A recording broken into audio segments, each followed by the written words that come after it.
Hello बच्चों, तो आज हम पढ़ने वाले हैं क्लास 8 साइंस के चैप्टर नंबर 13 को। और ये क्या है? साउंड। तो यहाँ पर इस चैप्टर को हम लोग एनसीईआरटी से पढ़ने वाले हैं और इसके हर एक लाइन को हम लोग पढ़ेंगे और जो भी क्वेश्चन आंसर बनते जाएंगे उन सारे चीजों को हम लोग क्या करेंगे, उन सारे क्वेश्चन आंसर को हम लोग पढ़ते जाएंगे।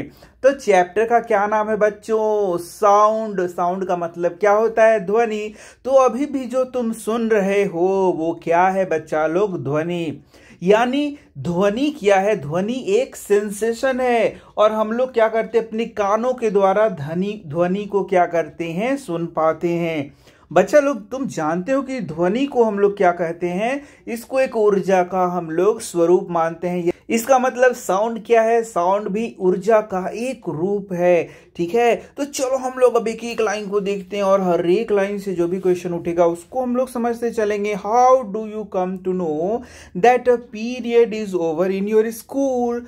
तुम कैसे जान पाते हो कि तुम्हारा पीरियड ओवर हो गया है? यस, टन टन टन टन टन टन घंटी बजेगी और उस घंटी का आवाज, साउंड तुम्हारे कानों तक आएगा और तुम समझ जाओगे कि तुम्हारे स्कूल का ये पीरियड है, ये पीरियड है या फिर छुट्टी हो चुकी है। समझ गए? You come to know easily that someone is at your door when he knocks और you hear the sound of the doorbell. तो तुम्हारे डोर के सामने यदि कोई खड़ा है तो तुम कैसे जान पाते हो? तो क्या करेगा वो? नॉक बोलेगा। नॉक नॉक, कौन है? यस, मैं तुम्हारा दोस्त आया हूं, दरवाजा खोलो। या फिर वो क्या करेगा? डोरबेल को बजाएगा तो तुम जाकर के दरवाजा खोलोगे। तो वहां भी जब नॉक करेगा तो क्या प्रोड्यूस करता है? साउंड। और उस साउंड को सुन करके तुम दौड़े दौड़े भागे आते हो, अरे मेरा दोस्त आया है। Most of the time you can make out that someone is approaching you by just hearing the foot steps. तो कई बार तो तुम किसी के फुट स्टेप यानी कि कदमों का जो आवाज होता है उसी को सुन करके ये समझ जाते हो, अरे कोई मेरे पास आ रहा है। समझ गए? You might have played a game called hide and seek. In this game, a person is blindfolded and has to catch the remaining players. तो ब्लाइंड फोल्ड गेम खेला है ना तुमने? क्या होता है कि एक बच्चे को क्या करेंगे, उसके आंख में पट्टी बांध देंगे और फिर उसको आवाज लगाएंगे तो दौड़े दौड़े भागे आएगा और हम लोगों को पकड़ लेगा। How is the blindfolded person able to guess which player is closest to him or her? यानी कि वो कैसे जान पाता है कि उसके पास कोई प्लेयर आया है? जल्दी बताओ। यस, बहुत अच्छे। साउंड के द्वारा बच्चों, साउंड के द्वारा। इसका मतलब क्या है? Sound plays an important role in our life. यानी कि साउंड हमारे जीवन में एक बहुत इंपॉर्टेंट रोल अदा करता है। यहाँ तुम देख रहे हो कि मैं जब तुम्हें पढ़ा रहा हूं तो तुम साउंड के द्वारा ही पढ़ रहे हो। ठीक है? It helps us to communicate with one another. तो साउंड ही वह माध्यम है जिसके द्वारा हम एक दूसरे से क्या कर सकते हैं? बातचीत करते हैं, कम्युनिकेट करते हैं, अपने भावनाओं को क्या करते हैं? प्रकट करते हैं। अब जरा तुम सोचो, जो लोग बहरे होंगे उनके साथ क्या होगा? कितनी परेशान भरी उनकी जिंदगी होगी, क्योंकि जो बहरे होते हैं वो तो ध्वनि को सुन ही नहीं सकते। यानी सेंसेशन ऑफ हियरिंग कितना इंपॉर्टेंस रखता है हमारे लिए। We hear a variety of sound in our surrounding. Yes बच्चों, हम लोग बहुत सारी प्रकार की ध्वनियों को अगल बगल डेली सुनते हैं। लेकिन तुम जानते हो कि इन ध्वनियों में बहुत सारी ऐसी ध्वनियां जो हमें मधुर लगती हैं, जैसे कि म्यूजिक। क्या बात है, म्यूजिक तुम सुनते हो। इसी के साथ बहुत सारी ध्वनियां कर्कश लगती हैं, एकदम तुम्हें अच्छा नहीं लगता उन ध्वनि को सुनने में। तो इस प्रकार से ध्वनि कई प्रकार की हो सकती है। Make a list of sounds you here in your surroundings. तो तुम पक्षियों के चहचहाहट से के साथ साथ शेर की दहाड़, गाय के रंभाने से माँ का प्यारा प्यारा भरा आवाज सब सुनते हो डेली। ठीक है ना? In the music room of your school, you hear the sounds produced by musical instruments like flute. तो तुम जब म्यूजिक रूम में जाओगे, म्यूजिक क्लास में जाओगे तो फ्लूट का भी साउंड सुनोगे, तबला हारमोनियम का भी साउंड सुनोगे। ठीक है ना? तो क्या होता है, ये सारे साउंड्स तुम्हें बहुत अच्छे लगते होंगे, बिल्कुल बिल्कुल। How is sound produce, now the question arises how the sound is produce, ठीक है। तो यहीं से हमारा क्वेश्चन आंसर का सेशन शुरू होता है।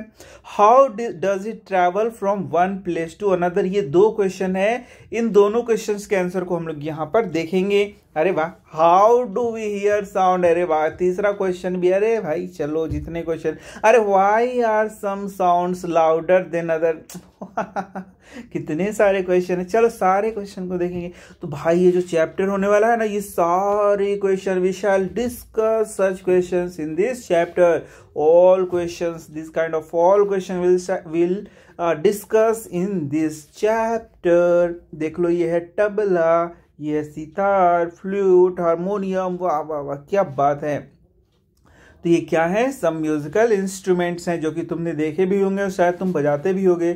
Sound is produced by a vibrating body. तो now the first question what we had learn right now, क्या क्वेश्चन था, हाउ इज साउंड प्रोड्यूस्ड। तो इसका आंसर है बच्चों, जब भी कोई बॉडी वाइब्रेट करता है, वाइब्रेट करेगा तो वो क्या प्रोड्यूस करता है, साउंड। इसका आंसर यही है कि यानी कि वाइब्रेटिंग, वाइब्रेशन मतलब होता है कंपन। तो जब भी कोई बॉडी कंपन करेगा, वाइब्रेशन करेगा, तो साउंड प्रोड्यूस होगा। जैसे हम लोग आवाज निकाल रहे तो अपने वोकल कॉर्ड में हम लोग क्या कर रहे हैं, कंपन।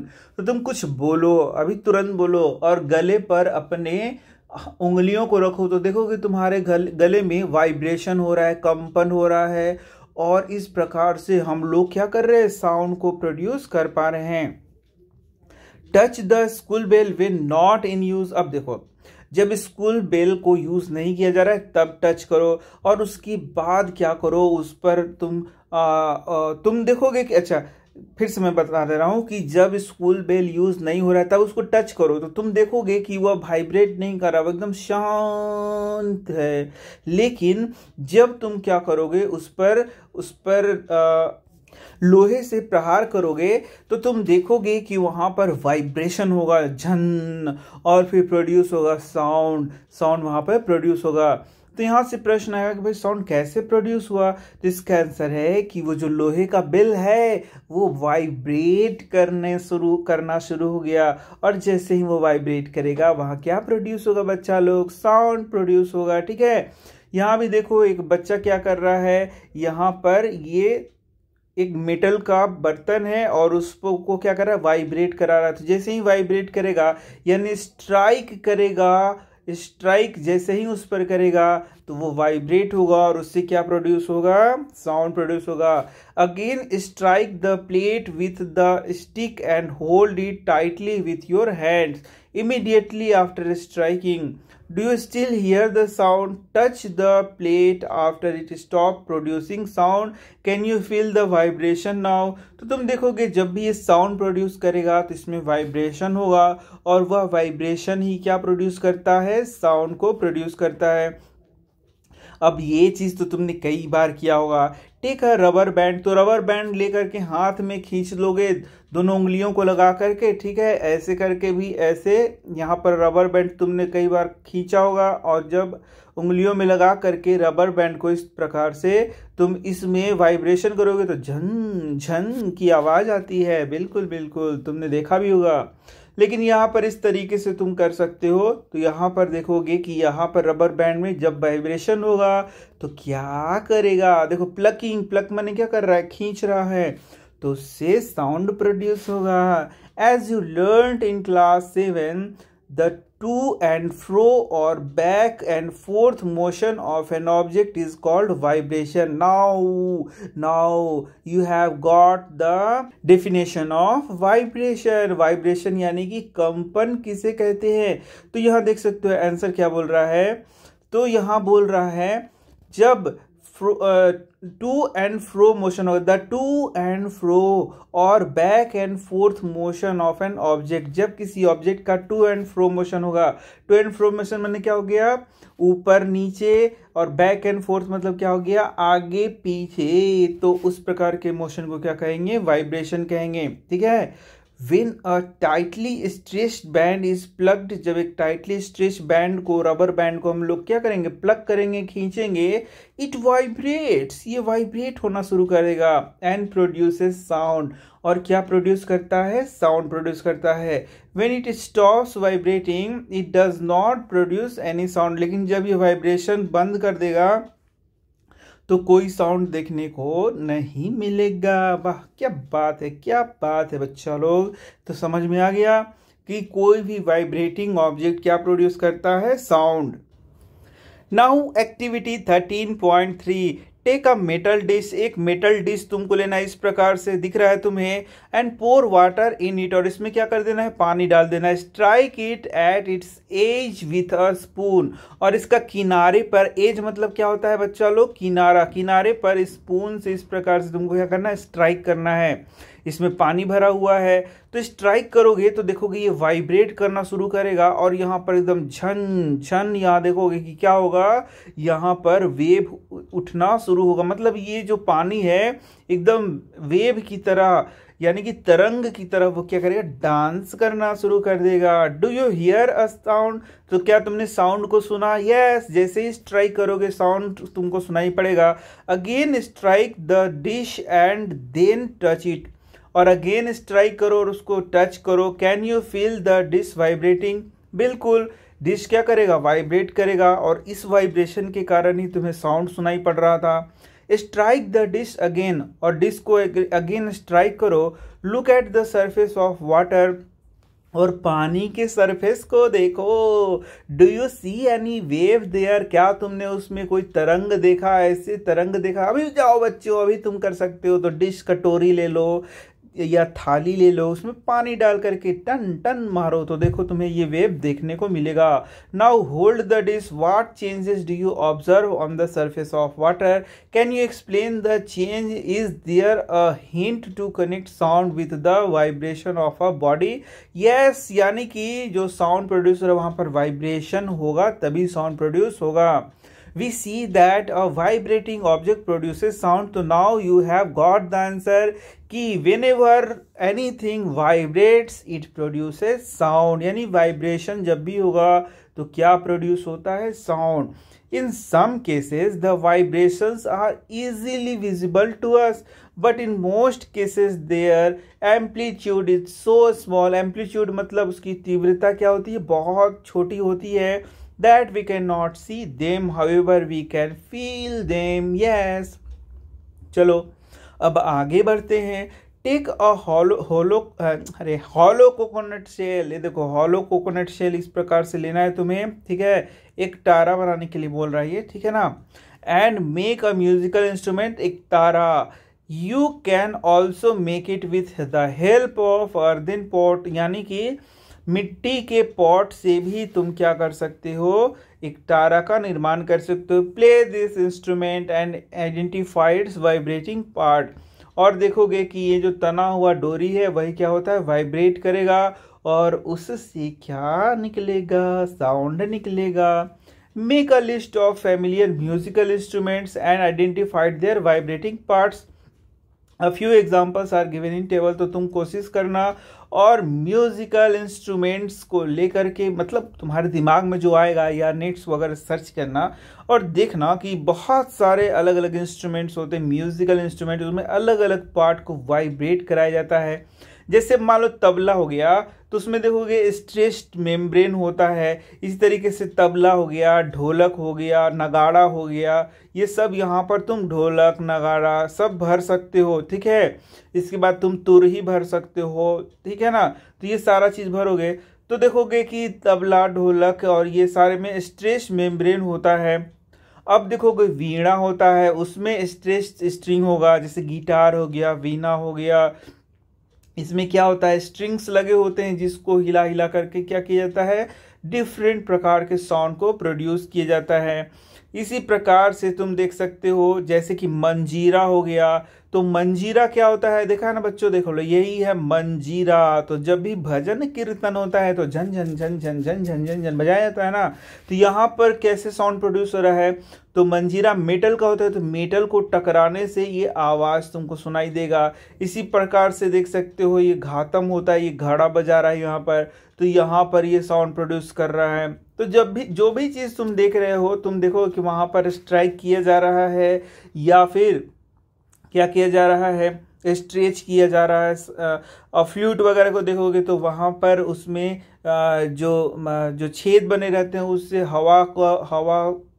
मतलब कि उसमें उंगलियों के द्वारा हवा को अलग अलग तरीके से जब निकालते हैं ना, तो उसको उंगलियों को अलग प्रकार से नचा नचा करके अलग प्रकार के साउंड को प्रोड्यूस करते हैं। Many of you might have seen the manjira, the ghatam and the nut and the करताल जो मैंने करताल भी देखोगे लकड़ी का होता है, करताल कटकट कटकट कटकट कटकट बजता है, ठीक है। These musical instruments are commonly used in many parts of our country। तो यहाँ से क्वेश्चन पूछ सकता है कि write down name of some musical instruments that are used in our country or that are used in different parts of our country। तो इसको नाम लिख सकते हो। These instruments are simply beaten।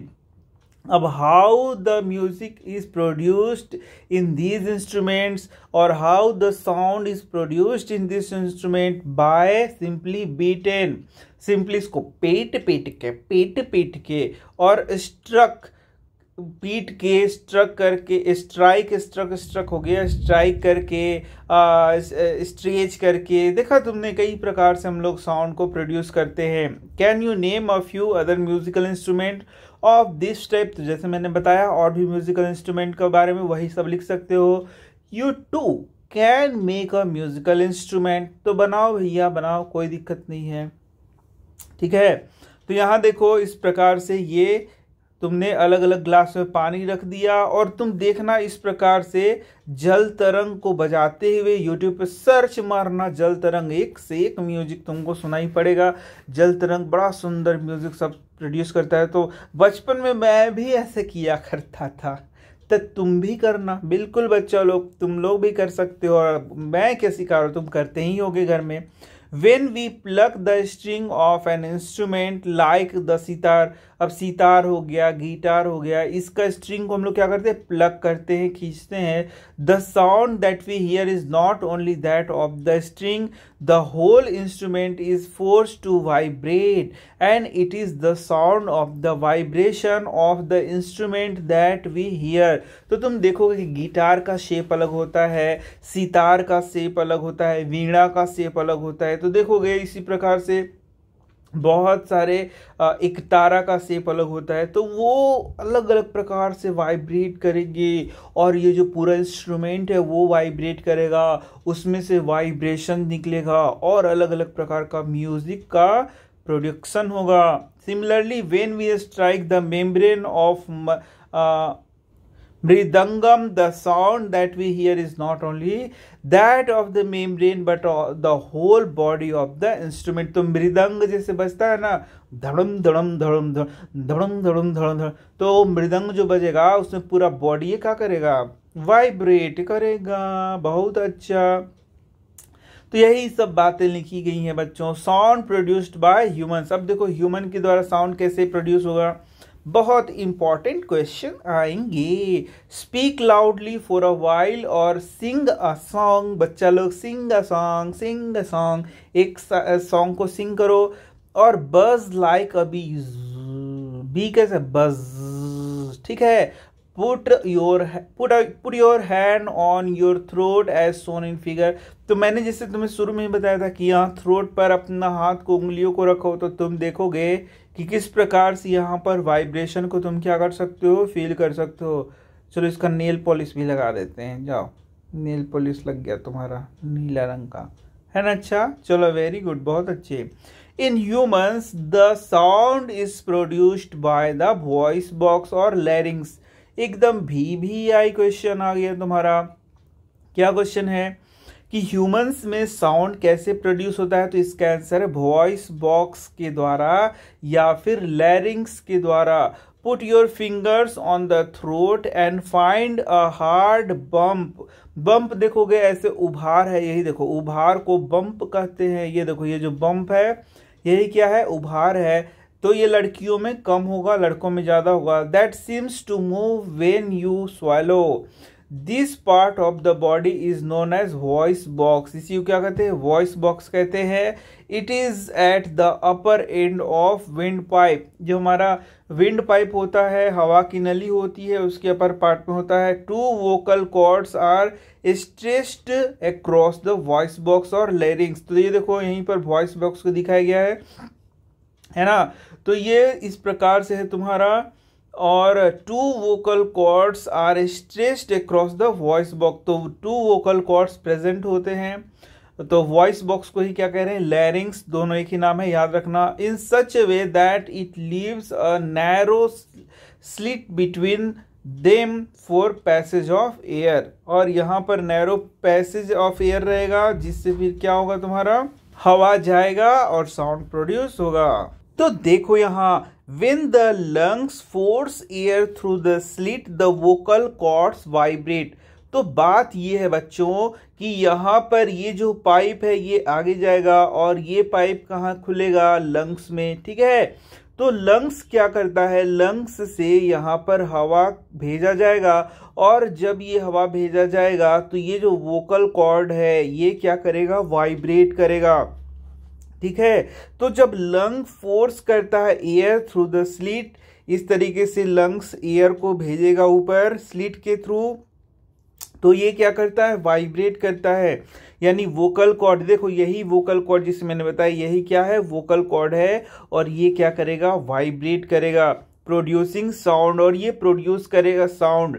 और फिर हम लोग अपने जीभ के द्वारा, होंठ के द्वारा, तालू के द्वारा डिफरेंट प्रकार के वो जो आवाज निकल रहा है ना, उस साउंड को फिर हम लोग शब्द में परिवर्तित कर देते हैं। और जीभ को हिला करके, ओठ को हिला करके, दांत का उपयोग करके, तालू का उपयोग करके हम लोग अलग अलग प्रकार के शब्द को बोलते हैं। Muscles attached to the vocal cords can make the cords tight or loose। तो यहाँ पर देखोगे कि ये जो मसल्स होते हैं जो कि वोकल कॉर्ड में क्या है, अटैच्ड है, वो इसको टाइट करेगा और क्या करेगा, लूज करेगा। जिससे कि when the vocal cords are tight and thin, the type और quality of voice is different. और अलग अलग प्रकार की, जैसे पतला आवाज, मोटा आवाज फिर हमारा निकलेगा। From that, when they are loose and thick, let us see how the vocal cord function। तो अब हम लोग देखते हैं वोकल कॉर्ड कैसे फंक्शन करता है। चलो यहाँ पर देखो, यहाँ दिखाए गए activity 13.6। Take 2 rubber strips of the same size, place these 2 pieces one above the other and stretch them tight। तो एक के ऊपर एक देख रहे हो, इस तरीके से रबर स्ट्रिप को लेना है और प्लेस करना है। और ये देखो हाथ से इसको पकड़ा गया है ना। तो ये तुम्हारा वोकल कॉर्ड के जैसा इसको मान सकते हो। और इससे होकर के जब हवा यहाँ पर प्रेशर दिया जाएगा तो ये हवा फिर यहाँ पर निकलेगा। तो देखो कि इसमें क्या होता है, वाइब्रेशन होगा और इस वाइब्रेशन से आवाज निकलेगा।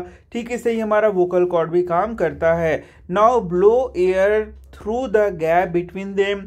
As the air blows through the stretched rubber strips, a sound is produced। जैसे ही यहाँ पर से हवा निकलेगा, इन दोनों के बीच से देखो, यहाँ से हवा निकलेगा, मुंह से हवा प्रेशर दिया गया और ये स्ट्रेच्ड स्ट्रिप से जैसे ही हवा निकलेगा बीच से, तो ये क्या करेगा, साउंड को प्रोड्यूस करेगा। You can also take a piece of paper with a narrow slit and hold it between your fingers as shown in figure, जो नेक्स्ट दिखाया गया था। Now blow through the slit and listen to the sound। our vocal cord produce sound in similar manner। तो यहाँ भी एक slit बना दो, ये देखो ये है इस प्रकार से, ये देखो ये वाला, और ऐसे कर दो, फोल्ड कर दो। जैसे ये पूरा पेज है तो इसको इस प्रकार से पेज को क्या कर दो, फोल्ड कर दो। और जब पेज को इस प्रकार से फोल्ड कर दोगे और फिर यहाँ पर से हवा मारोगे, ये देखो जैसा बच्चा मार रहा है, तो देखो कि वहां पर भी क्या होगा, साउंड प्रोड्यूस होगा। The vocal cords in men are about 20 millimetre long होता है, in women these are about 15 millimetre long.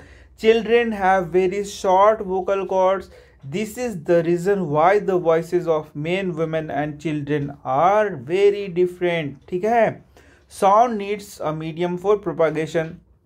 अब देखो, अब हम लोगों ने तो पूरी तरीका समझ लिया कि साउंड जो है वो कैसे प्रोड्यूस होता है, यानी कि जब भी कोई वाइब्रेशन होगा तो वहाँ साउंड उत्पन्न होगा। अब हम लोग देखें कि ये साउंड जो है वो कैसे प्रोपागेट होता है, मतलब आगे की ओर कैसे बढ़ता है। तो यहाँ पर वही बताया है कि साउंड को आगे बढ़ने के लिए एक मीडियम की आवश्यकता होती है। ठीक है, अब ये मीडियम क्या हो गया, मीडियम जैसे कि हवा क्या है, एक मीडियम है। इसी प्रकार से सॉलिड, लिक्विड और गैस तीनों क्या है, मीडियम्स हैं जिससे होकर के साउंड चलता है। तो यहाँ से एकदम तुम्हारा एक क्वेश्चन हो गया कि क्या साउंड मीडियम में चलता है, तो आंसर है yes, sound needs medium for its propagation. Okay, when you call of your friends who is standing at a distance, your friend is able to hear your voice। अब देखो, तुम यहाँ पर खड़े हो, यहाँ पर तुम्हारा फ्रेंड खड़ा है, तुम यहाँ पर कुछ बोलते हो, तो भाई तुम्हारे फ्रेंड के कान तक ये बात कैसे पहुँचती है, तो इसका आंसर है हवा के द्वारा।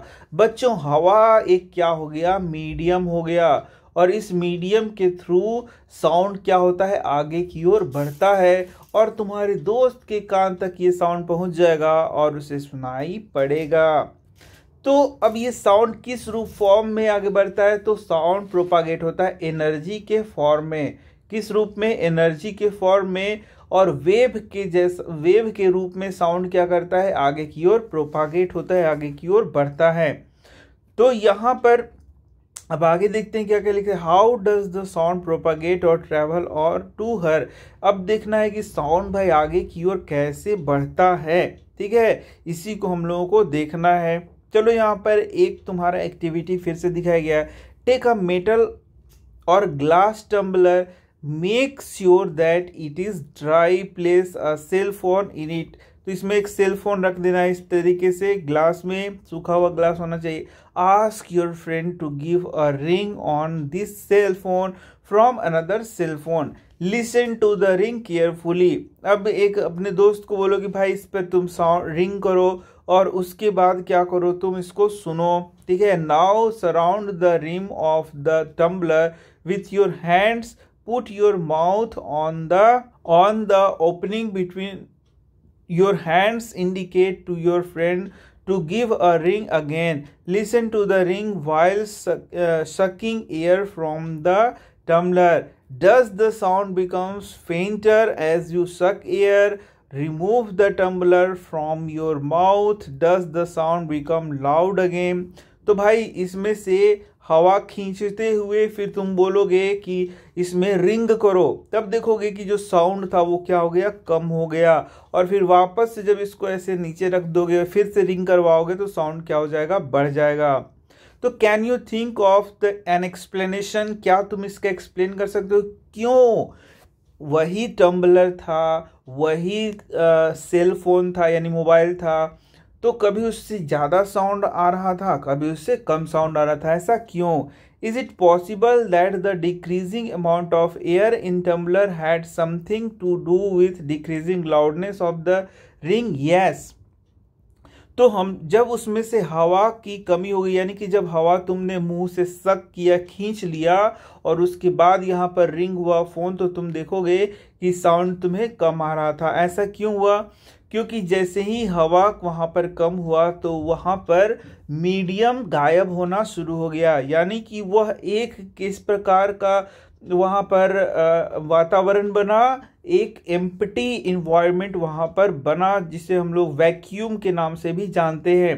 तो पूरा रूप से वो वैक्यूम तो हो नहीं सका, लेकिन कुछ हद तक वहाँ पर हवा की कमी की गई और वैक्यूम के जैसा इन्वायरमेंट वहाँ पर बनाया गया। और तुम जानते हो कि वैक्यूम में साउंड नहीं चलता है, साउंड को चलने के लिए क्या चाहिए, उसको चलने के लिए मीडियम चाहिए। Indeed, if you had been able to suck all air in the tumbler, you will not listen any sound. यानी कि तुम उसमें से यदि सारे हवा को निकाल दो किसी प्रकार से, तो वहां पर कोई साउंड सुनने को नहीं मिलेगा। तो देखो कितना इसको कठिन बना करके एनसीईआरटी में लिखा था, कितना सिंपल सा बात था, इतना घुमा घुमा के माथा को घुमा देता है और बात कुछ नहीं है, खोदा पहाड़ और निकलती है चूहिया। तो यही है NCERT. Actually sound needs a medium to travel. अरे भाई इतना माथा खराब करने की जगह पहले ही बता दो कि साउंड क्या है, मीडियम चाहिए उसको ट्रेवल करने के लिए। When air has been removed completely from a vessel, it is said that there is a vacuum in the vessel.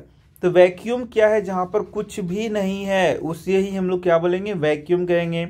तो अब मान लो मैं तुमसे क्वेश्चन पूछूं कि एक गिलास है तुम्हारे पास, तो बताओ बच्चों गिलास में क्या है, या फिर मैं बोलूं कि एक कप है तुम्हारे पास, तो बताओ बच्चों कप में क्या है, जल्दी बताओ।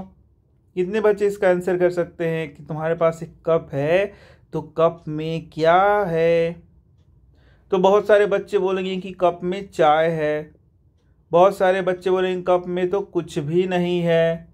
लेकिन आंसर तुम लोग का गलत है, क्योंकि इस कप में कुछ न कुछ है, वह है हवा। नहीं चाय है और ना ही ये खाली है, बल्कि इसमें क्या है, हवा है। लेकिन किसी प्रकार से यदि ये हवा को भी यहाँ से निकाल दिया जाए तो ये हो जाएगा वैक्यूम, यानी कि निर्वात इसको हिंदी में बोलेंगे कि ये क्या हो जाएगा, वैक्यूम हो जाएगा, जहाँ पर कुछ भी नहीं है। The sound can not travel through a vacuum, और साउंड वैक्यूम में नहीं चलता है। तो यहाँ से दो क्वेश्चन तुम्हारा हो गया। Sound needs a medium to travel, पहला क्वेश्चन। दूसरा, साउंड वैक्यूम में नहीं चल सकता है। तीसरा, वैक्यूम किसे कहते हैं, जहां पर कुछ भी नहीं है, हवा भी नहीं है, उसे क्या कहेंगे, वैक्यूम कहेंगे। अब ये तुम आसानी से देख सकते हो यहाँ पर कि take a bucket or a bath tub, fill it with clean water, take a small bell one hand, shake the bell inside. पहले तो बेल को बाहर में बजाओ तो देखोगे टन टन टन टन आवाज आएगा, लेकिन जब बेल को तुम वाटर के अंदर ले जाओगे और फिर बजाओगे, make sure that the bell does not touch the body of the bucket और द टब। तो यहाँ पर साउंड का जो इंटेंसिटी है वह क्या हो जाएगा, बढ़ जाएगा। ठीक है, ठीक है। Place your ear gently on the water surface, can you hear the sound of the bell, does it indicate that sound can travel through liquids. Yes, sound liquid में भी ट्रेवल करता है। और एक बात ध्यान दो, साउंड जो है सॉलिड में सबसे ज़्यादा उसका इंटेंसिटी हो, मतलब सबसे ज़्यादा तेज साउंड में सॉलिड में चलेगा, फिर लिक्विड में, और फिर किस में चलेगा, गैस में। ठीक है, यानी गैस में जो साउंड है वह क्या होगा, स्लोअर रहेगा देन लिक्विड, और लिक्विड और सबसे ज़्यादा फास्ट किस में रहेगा, सॉलिड में रहेगा। इस बात को हम लोग याद कर सकते हैं। Let's find out if sound can travel through solid also. तो ये सॉलिड के द्वारा भी चलता है। यहाँ पर मान लो कि एक स्टील का रॉड ले लो या लकड़ी ही ले लो और यहाँ पर आवाज़ करो और यहाँ पर कान में उसको लगा के रखो, तो तुम देखो, या इसको खरोचो उंगलियों से, तो तुम देखोगे कि यहाँ पर बहुत तेज आवाज़ आएगा। तुम ऐसे भी कर सकते हो, तकिया ले लो इस प्रकार से और तकिया पर कान को रख के सो जाओ और यहाँ पर हल्का से खरोचो या इधर हल्का से खरोचो, तो देखो खर खर आवाज़ तुमको कान में सुनाई पड़ेगा। इस प्रकार से भी एक एक्सपेरिमेंट कर सकते हो। यहाँ कान को लगा लो टेबल पर, यहाँ हल्का हल्का एकदम यहाँ पर स्ट्राइक करो तो तुम देखो कि यहाँ ढम ढम बजेगा। ठीक है, तो इस प्रकार से हम देखते हैं कि साउंड सॉलिड में भी चलता है, और सॉलिड में जो साउंड का स्पीड है वह क्या होता है, सबसे ज़्यादा। You can also perform the above activity by placing your year at one end of long wooden or metallic table and asking your friend to gently scratch the other end of the table. We find that sound can travel through wood or metal. In fact, sound can travel through any solid. You can perform interesting activities to show that sound can travel through strings, तो sound string के ये वाला तो तुमने किया होगा बचपन में। यहाँ पर हम लोग क्या करते हैं, यहाँ पर हम लोग जो माचिस होता है उसकी डिबिया ले लेते हैं, या फिर तुम और भी चीज़ों को यूज़ करते हो तो तुमने देखा होगा धागे से यहाँ पर हम लोग इसको बांधते हैं, और बहुत हम लोगों ने खेला है बचपन में। अब आज के ज़माने के बच्चे ये सारा चीज़ नहीं करते हैं। Have you ever made a toy telephone, can you say that sound can travel through string? Yes, we have learn so far that the vibrating object produce sound. ये हमने सबसे पहले पढ़ लिया कि जब भी कोई ऑब्जेक्ट वाइब्रेट करता है तो वो क्या प्रोड्यूस करता है, sound. It is carried in all direction in a medium. अब देखो साउंड यहाँ पर प्रोड्यूस हुआ तो ये सभी डायरेक्शन में ये प्रोपागेट मतलब आगे की ओर बढ़ता है। ऐसा नहीं कि खाली एक डायरेक्शन में, लेकिन एक डायरेक्शन में तुमको बढ़ाना है तो ये देखो, जैसे भोंपू का यूज करो, इस प्रकार से हॉर्न का यूज करो, तो एक डायरेक्शन में ये हम लोग कोशिश करते हैं कि ये बढ़े। The medium could be a gas, liquid और सॉलिड। तो मीडियम कुछ भी हो सकता है, सॉलिड, लिक्विड और गैस। कोई दिक्कत है बच्चों? No sir. चलो तो अपने नेक्स्ट टॉपिक की ओर। We hear sound through our ears. भाई हम लोग साउंड कैसे सुनते हैं? अपने कानों के द्वारा सुनते हैं। The shape of the outer part of year is like a funnel. तो तुम देखोगे कि हमारा आउटर ईयर इस प्रकार का होता है, तो ये क्या होता है, एक फनेल के जैसा काम करता है, जो सब तरफ से साउंड को इकट्ठा करके हमारे ये जो कान है उसके अंदर भेज देता है। कोई दिक्कत?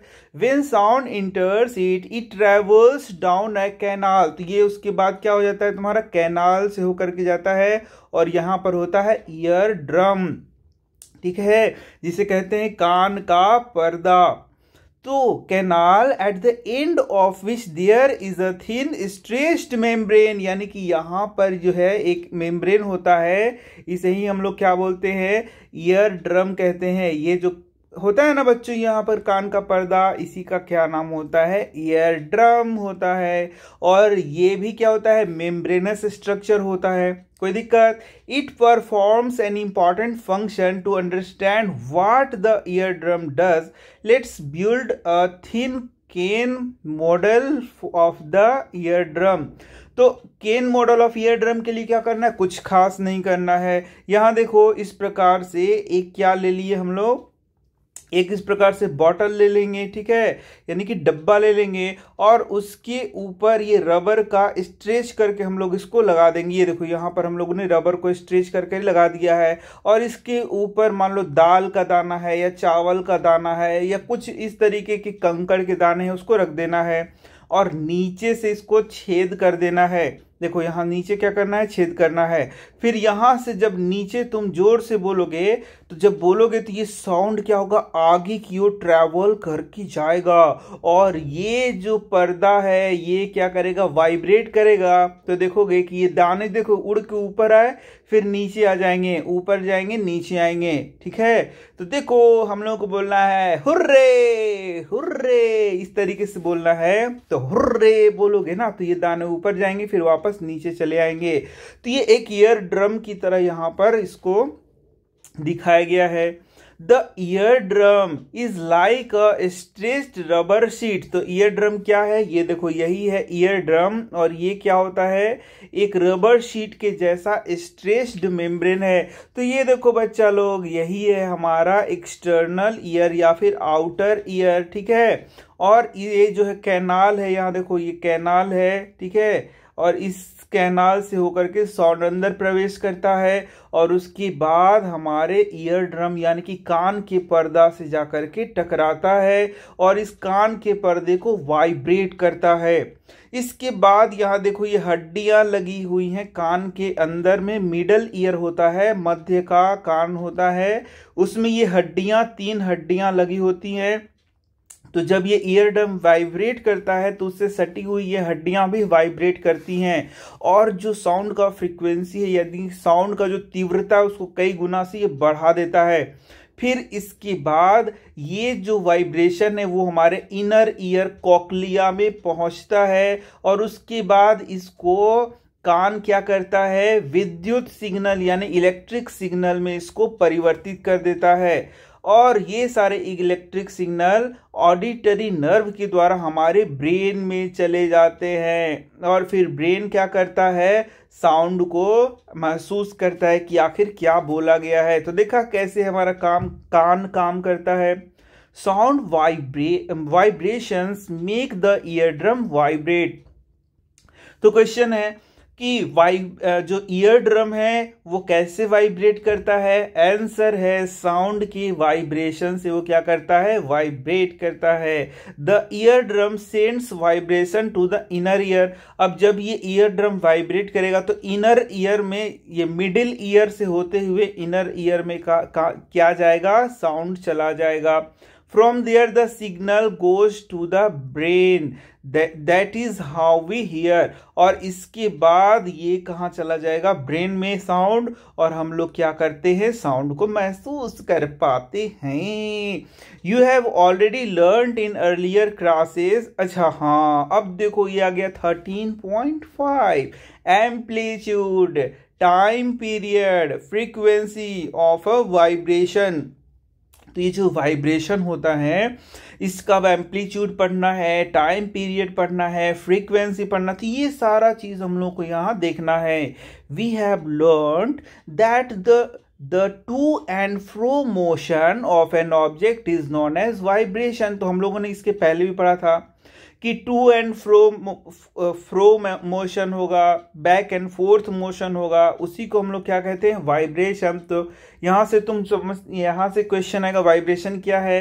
तो to and fro motion of an object is known as vibration. This motion is also called oscillatory motion. यानी टू एंड फ्रो मोशन होगा, टू एंड फ्रो माने आगे पीछे इस तरीके से मोशन होगा, तो इसी को क्या कहते हैं, ऑसिलेटरी मोशन कहते हैं। You have already learned in earlier classes about the oscillatory motion and its time period. ठीक है, the number of oscillations per second is called the frequency of oscillation। तो यहां से क्वेश्चन आएगा what is frequency of oscillation. तो answer क्या है, answer है द नंबर ऑफ ऑसिलेशन, कितना ऑसिलेशन हो रहा है एक सेकेंड में, यानी प्रति सेकेंड में, एक सेकेंड ना कह के क्या बोलेंगे, प्रति सेकेंड। तो जितना ऑसिलेशन हो रहा है, अब ऑसिलेशन ऐसे नहीं समझ पा रहे तो ऐसे समझो, जैसे कि मान लो यहाँ एक पेंडुलम का घड़ी है, तो ये पेंडुलम लटका है, तो देखोगे पेंडुलम इधर आएगा और इधर आएगा, तो इधर इधर इधर इधर इधर इधर, इस प्रकार से पेंडुलम का जो ये दिख रहे हो पेंडुलम, ये क्या करता है, टू एंड फ्रो मोशन करता है मीन पॉइंट के, यानी मीन पॉइंट है, मध्य बिंदु है, इसके इधर और इधर क्या करता है, मोशन करता है। तो ये कंप्लीट कितना होगा, यहां से मान लो शुरू किया तो यहां गया और यहां से वापस यहां गया, तो वन ऑसिलेशन इसको हम लोग कहेंगे, यानी एक ऑसिलेशन ये कहा जाएगा। अब इस एक ऑसिलेशन में जितना टाइम लगेगा उसी को टाइम पीरियड भी कहते हैं, समझ गए। लेकिन यहां पर बोल रहा है कि अब एक सेकेंड में कितना सारा ऑसिलेशन हो रहा है। मान लो एक सेकेंड में 10 ऑसिलेशन होगा, तो हम बोलेंगे इसका फ्रीक्वेंसी है 10 हर्ट्ज। यानी फ्रीक्वेंसी को हम लोग मेजर करते हैं हर्ट्ज में। किस में मेजर करते हैं, हर्ट्ज में बच्चों। तो मान लो कि 50 ऑसिलेशन हुआ, तो बोलेंगे फ्रीक्वेंसी कितना है, 50 हर्ट्ज। कितने सेकेंड में, एक सेकेंड में या प्रति सेकेंड हम लोग बोलेंगे। अब मान लो एक सेकेंड में 100 ऑसिलेशन हुआ, तो कितना फ्रीक्वेंसी हो जाएगा, 100 हर्ट्ज हो जाएगा। समझ में आ गया, यानी 100 ऑसिलेशन पर सेकेंड, 50 ऑसिलेशन पर सेकेंड, 10 ऑसिलेशन पर सेकेंड। बुझा गया बच्चों। इसी प्रकार से यहां पर सारा चीज बताया गया है। Frequency is expressed in hertz, very good, it's symbol is Hz। A frequency of 1 hertz क्या होगा, जल्दी बताओ। 1 हर्ट्ज का मतलब क्या हो गया, 1 हर्ट्ज का मतलब हो गया 1 ऑसिलेशन इन 1 सेकेंड। 100 हर्ट्ज का मतलब 100 oscillation in 1 second. Okay, very good, ठीक है। If an object oscillates 20 times in 1 second, इसका मतलब हो गया 20 हर्ट्ज। Very good. और यदि 20,000 है, 20,000 टाइम ऑसिलेशन होता है 1 सेकेंड में, तो इसका फ्रीक्वेंसी क्या हो गया 20,000 हर्ट्ज। वाओ, क्या बात है।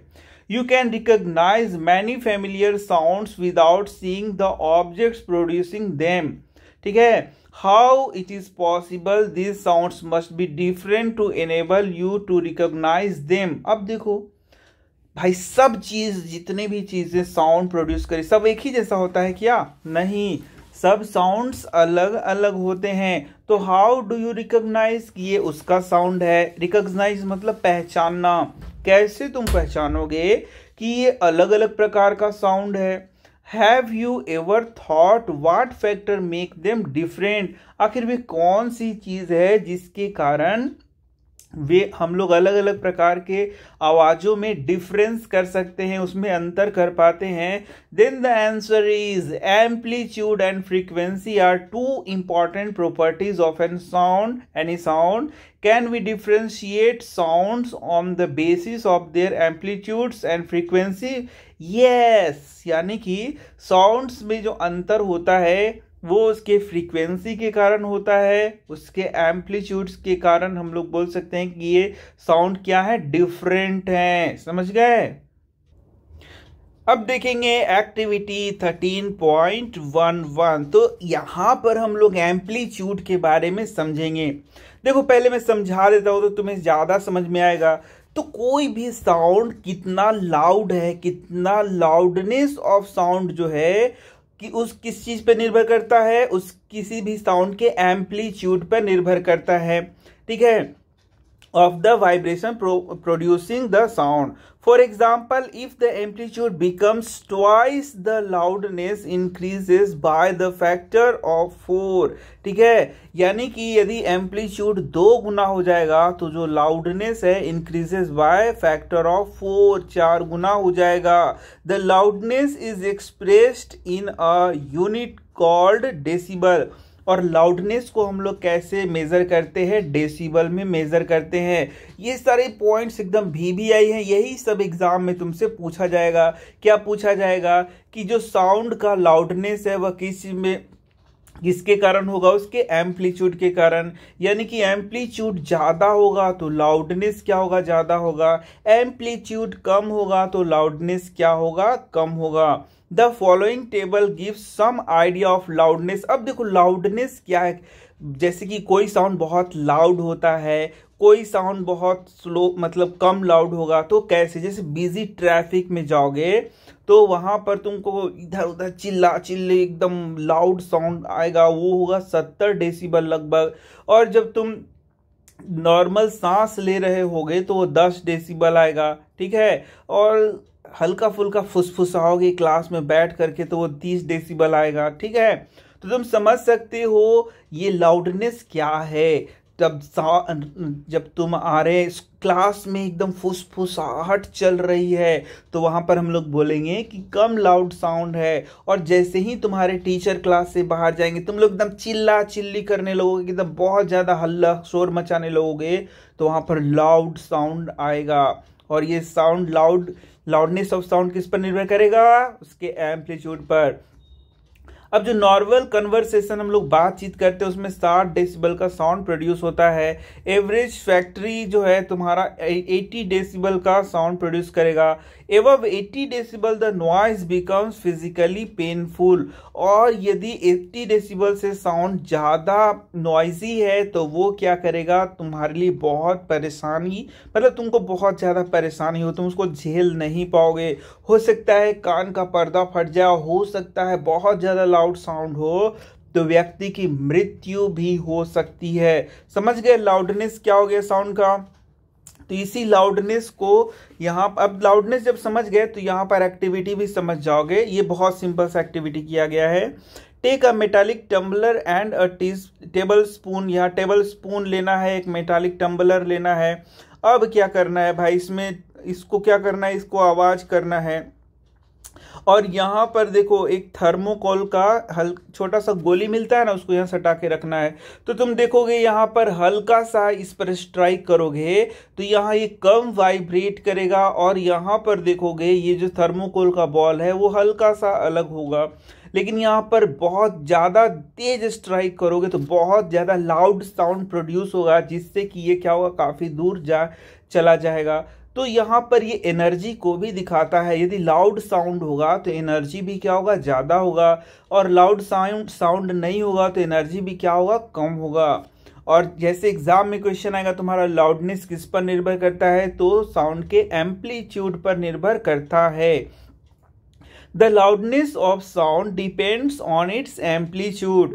When the amplitude of vibration is large, the sound produced is loud. तो ये डायरेक्ट सारे क्वेश्चन होंगे। जब एम्पलीट्यूड ज़्यादा होगा तो साउंड क्या होगा, ज़्यादा लाउड होगा।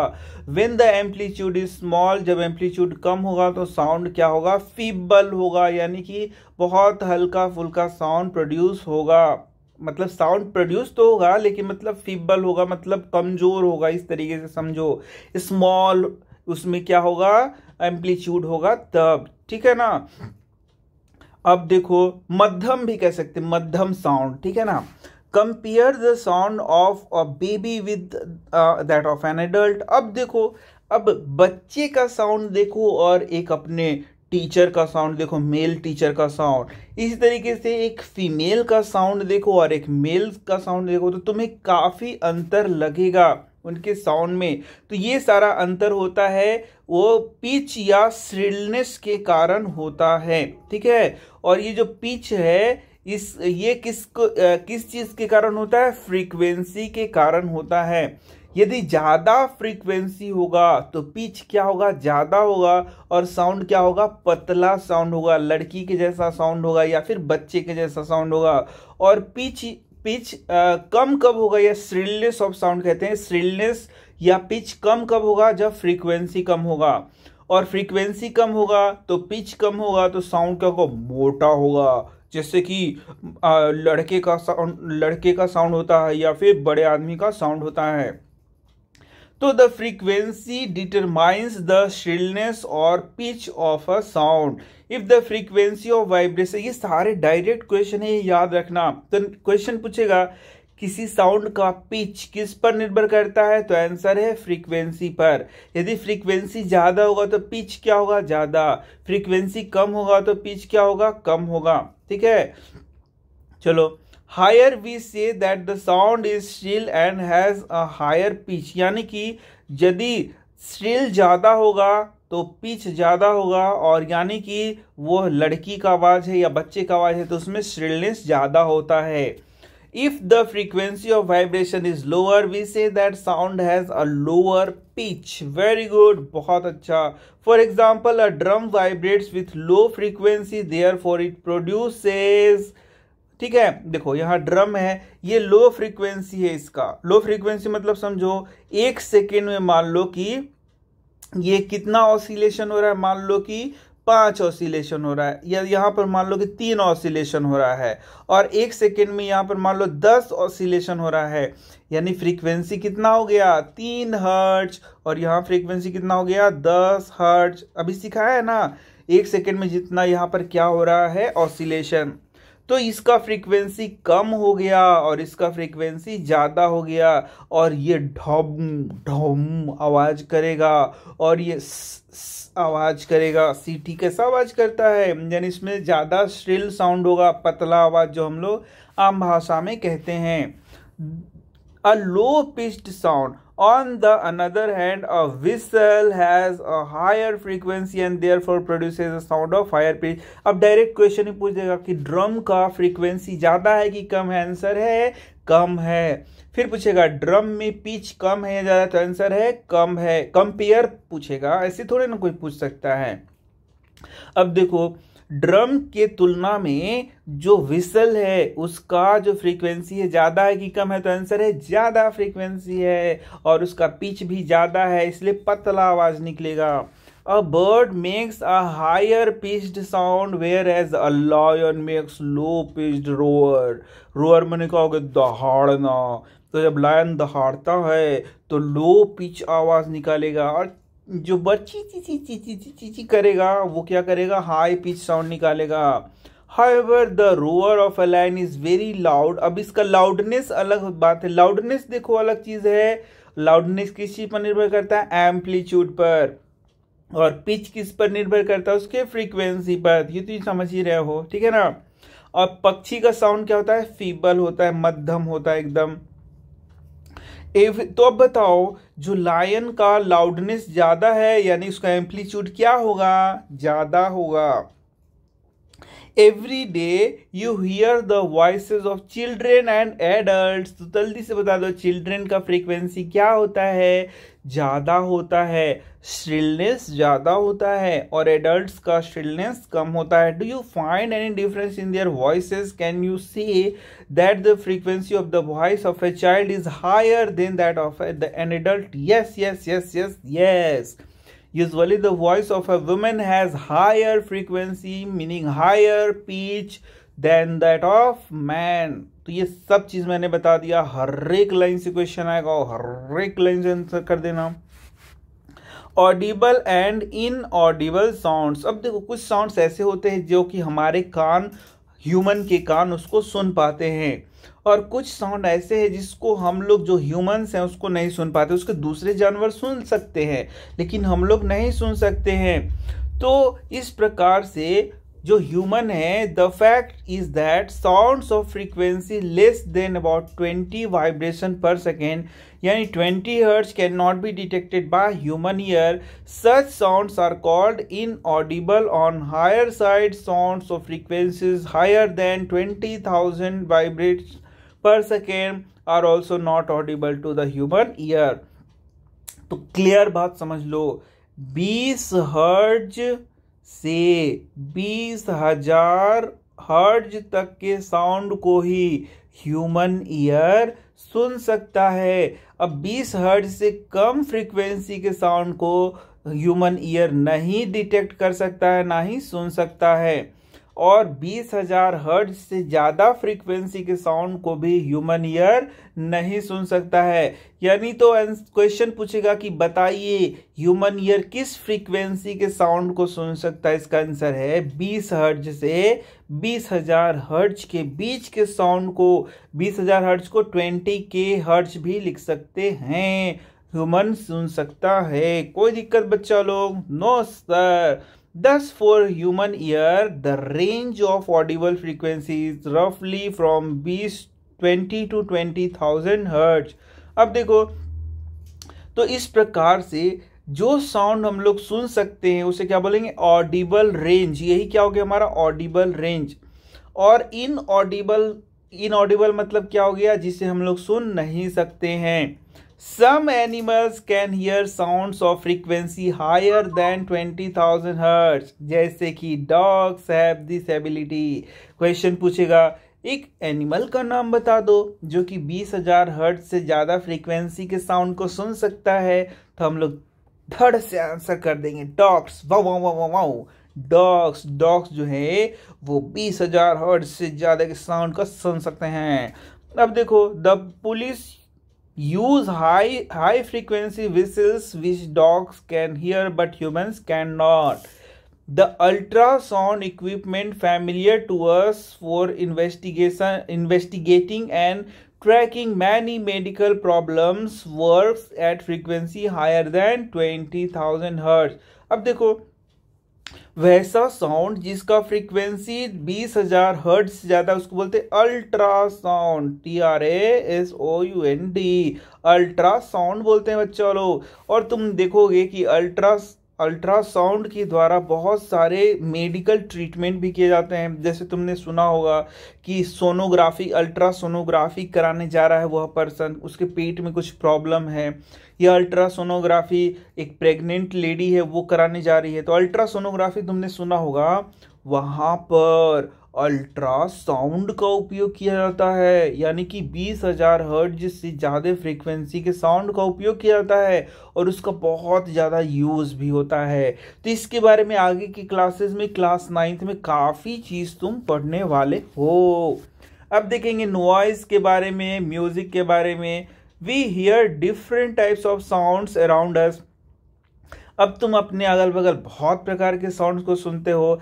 Is the sound always pleasing? क्या साउंड हमेशा अच्छे ही होते हैं, मधुर होते हैं, कान को खुशी देने वाले होते हैं? आंसर है ना। बहुत सारे ऐसे साउंड होते हैं जो हमारे लिए डिस्कम्फर्ट पैदा करते हैं, यानी कि हमको वो प्लेजेंट नहीं लगते हैं कान को। और जो साउंड हमारे कान को प्लेजेंट नहीं लगते उसी को शोर कहते हैं, यानी कि नॉइस कहते हैं। Suppose construction work is going on in your neighbourhood. Are the sound coming from the construction site pleasing? जल्दी से बता दो, कंस्ट्रक्शन साइट में कंस्ट्रक्शन हो रहा है, ढाप ढीप ढूम ढास ढुसकिंग ये सारे हो रहे हैं, धड़ाम धड़ीम, टूट रहा है, कुछ फूट रहा है। तुम बताओ मजा आ रहा है तुम्हें? नहीं सर, नहीं मजा आ रहा है। तो such unpleasant sounds are called noise. तो दो sounds which are unpleasant, unpleasant मतलब जो हमको अच्छा नहीं लग रहा है, मजा नहीं आ रहा है, कान को अच्छा नहीं लग रहा है, वो हमको परेशान कर रहा है, that are called as noise। Question पूछेगा what is noise, तो बोलना अनप्लेजेंट साउंड्स, बस ये वर्ड याद रखना, unpleasant unpleasant unpleasant sound, unpleasant sound. तो अनप्लेजेंट साउंड है that is called as noise. ठीक है। In a classroom, if all the students speak together, what would the sound produced by be called? जो produce sound हो रहा है वो क्या कहा जाएगा? तुम ही बता दो। On the other hand, you enjoy sounds from musical instruments. Musical sound is one which is pleasing to the ear. अब देखो वह साउंड जो कि म्यूजिकल इंस्ट्रूमेंट्स के द्वारा आएगा या कोई सॉन्ग को सिंग कर रहा है उसके द्वारा आएगा, वो सारे क्या होते हैं? प्लीजिंग साउंड होते हैं।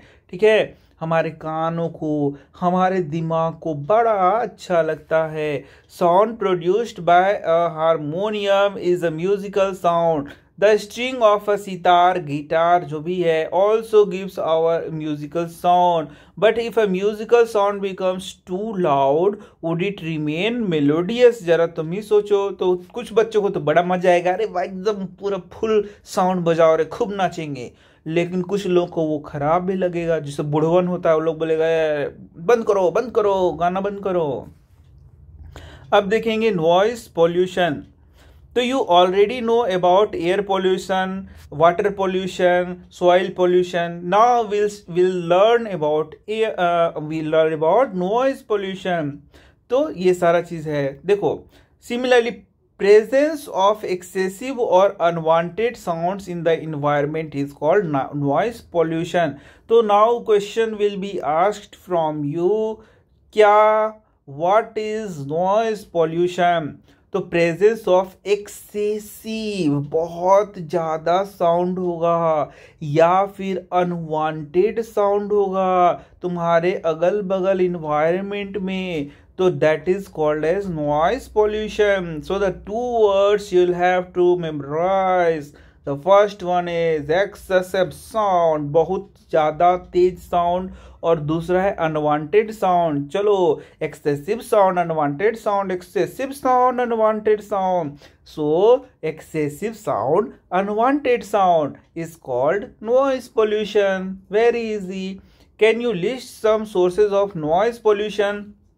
अरे भाई, जो फैक्ट्रीज हैं या फिर जो तुम्हारा ट्रैफिक है वहाँ पर तुम नॉइस पोल्यूशन को देख सकते हो। Major causes of noise pollution are sounds of vehicles, explosions including bursting of crackers, machines, loud speaker, ये सारे तुम एग्जाम्पल दे सकते हो नॉइस पोल्यूशन के। What sources in the home may lead to noise? Television and transistor radio at high volumes, some kitchen appliances, dessert coolers। देखो ये जो डिजर्ट कूलर हमारे घरों में रहता है ना, वो how how how how how how how how कितना आवाज करेगा कि तुम एकदम कान खराब कर देगा। ठीक है। और यही सब है noise pollution. What are the harms of noise pollution? देख लो। Do you know that presence of excessive noise? देखो, excessive noise, unwanted sounds, excessive sounds, unwanted sound, इसी को क्या कहते हैं, नॉइज पोल्यूशन। तो जो एक्सेसिव साउंड होगा, अनवांटेड साउंड होगा इन द सराउंडिंग्स में cause many health related problem. तो बेसिकली ये हेल्थ रिलेटेड प्रॉब्लम काउज करेगा। सबसे पहले तो तुम्हारा कान खराब हो जाएगा, कान का पर्दा फुटा सकता है, ये तो समझ ही रहे हो। लेकिन इसके अलावा लैक ऑफ स्लीप हो सकता है। Now question will arise what are the harms of noise pollution. Direct question आएगा। तो it may cause lack of sleep, hypertension जिसको बोलते हैं, हाई ब्लड प्रेशर काउज कर सकता है, एंग्जाइटी मतलब चिंता, tension, and many more health disorders may be caused by noise pollution. तो बहुत सारा मेंटल प्रॉब्लम तुमको हो सकता है। स्लीप, लैक ऑफ स्लीप मतलब तुमको नींद नहीं आएगा, तो वो भी मेंटल प्रॉब्लम हो गया। हाई ब्लड प्रेशर हो सकता है। एंग्जाइटी मतलब चिंता का बीमारी हो सकता है, टेंशन का बीमारी हो सकता है। अब खाना कभी कभी नहीं पचेगा, पेट गुड़ू गुड़ू गुड़ू गुड़ू करेगा, ये सारा भी हो सकता है नॉइस के कारण। ठीक है। A person who is expose to a loud sound continuously may get temporary और even permanent impairment of hearing. और ये जो मैंने पहले ही बताया कि बहुत सारा लाउड साउंड, देखो अब जब कान में ईयरफोन के द्वारा भी तुम साउंड सुनते हो तो थोड़ा कम साउंड में सुनो, लाउड साउंड में सुनोगे तो हो सकता है इट में इम्पेयर मतलब क्या होगा, खराब कर देगा। इट में इम्पेयर योर हियरिंग, या तो परमानेंट या फिर टेम्पोररी तुम्हारे कान को इम्पेयर कर देगा, मतलब कि बिगाड़ देगा। Measure to limit noise pollution. To control noise, we must control the sources of noise. How can this be achieved? For these, silencing devices must be installed in aircraft engines. अब question तुमसे पूछेगा, उसका answer करना है कि भाई air pollution को कैसे कम किया जा सके। तो वी कैन इंस्टॉल एयरक्राफ्ट, मतलब यहाँ देखना, we can install silencing devices in aircraft engines, transport vehicles, industrial machines. जैसे तुम देखोगे पहले के बुलेट जो आते थे बड़ा बड़ा बड़ा बड़ा बड़ा बड़ा बड़ा बड़ा करते थे, लेकिन आज की जो बुलेट्स आते हैं, रॉयल इनफील्ड के जो बुलेट्स आते हैं, उनमें जो साइलेंसर्स लगे होते हैं, उसका जो नॉइज है वो क्या है, बहुत दब गया है और वो बहुत कम साउंड प्रोड्यूस करते हैं। तो ये सारा पॉइंट्स यहाँ पर एग्जाम में लिख देना। How can the noise pollution be control in a residential area, ये भी क्वेश्चन। देखो ये सारे डायरेक्ट क्वेश्चंस पूछे जा सकते हैं जिसके तुमको आंसर करने होंगे। तो all noisy operations must be conducted away from any residential area. Noise producing industries should be set up away from such areas. तो जो भी इंडस्ट्रीज हैं वो जहाँ रेसिडेंशियल एरिया मतलब जहाँ लोग रहते हैं उससे दूर बनाए जाए। ठीक है। Use of automobile horns should be minimised. अब देखो जो हॉर्न्स हैं उसको मिनिमाइज किया जाए कम से कम। टीवी और music system should be run at low volumes, उसको कम वॉल्यूम में बजाया जाए।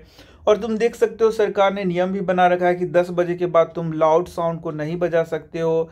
Trees must be planted along the roads and around building to cut down on the sounds reaching the residents.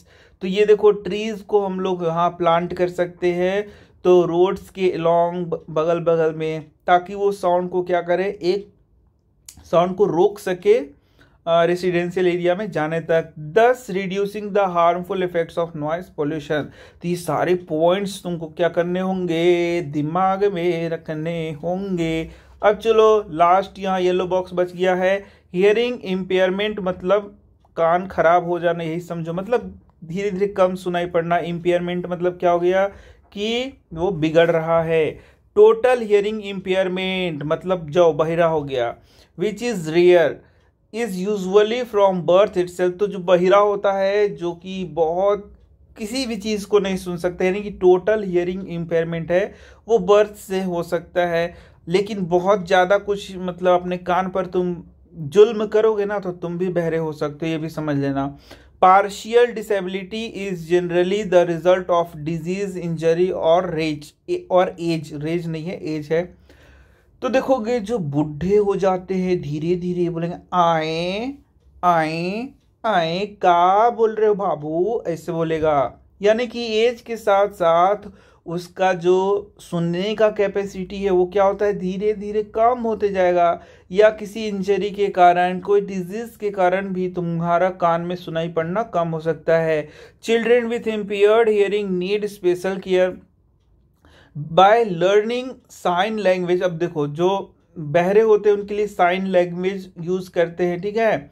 Such children can communicate effectively, तो तुमने देखा है वो कई हाथ को हिला हिला के साइन लैंग्वेज से बात करते हैं। Because speech develops as a direct result of hearing. अब देखो जो हम लोग बातचीत कर रहे हैं भाई, बातचीत कैसे तुम कर पा रहे हो, जब किसी चीज को सुन रहे हो तब तो बात कर रहे हो, ठीक है। A child with a hearing loss may have defective speech also। अब देखो जो बच्चा बहरा है ना, बचपन से वो बोल भी नहीं पाएगा। जब उसको कुछ कान में सुनाई नहीं पड़ रहा है तो उसको क्या पता कि बोलना क्या है, कैसे बोला जाता है, कैसे होंठ खिलाया जाता है। तो गूंगा और बहरा दोनों बेचारा हो जाएगा। यदि कोई बच्चा बहरा है तो गूंगा भी होगा 100%। Technological devices for the hearing impaired have made it possible for such persons to improve their quality of life. Society can do much to improve the living environment for the hearing impaired and help them live normal lives। तो देख सकते हो कि हमारा society है, हमें हमारे class में यदि कोई ऐसे बच्चे हैं तो हमें उनकी मदद करनी चाहिए, उनका मजाक नहीं उड़ाना चाहिए और उनके लाइफ को भी नॉर्मल बनाने की कोशिश करनी चाहिए। तीसरी चलो यहाँ समाप्तम हो रहा है, तो लाइक शेयर सब्सक्राइब कर दो, और वीडियोस चाहिए तो तुम कमेंट जरूर करिए कि आपको और कौन से वीडियोस चाहिए। धन्यवाद।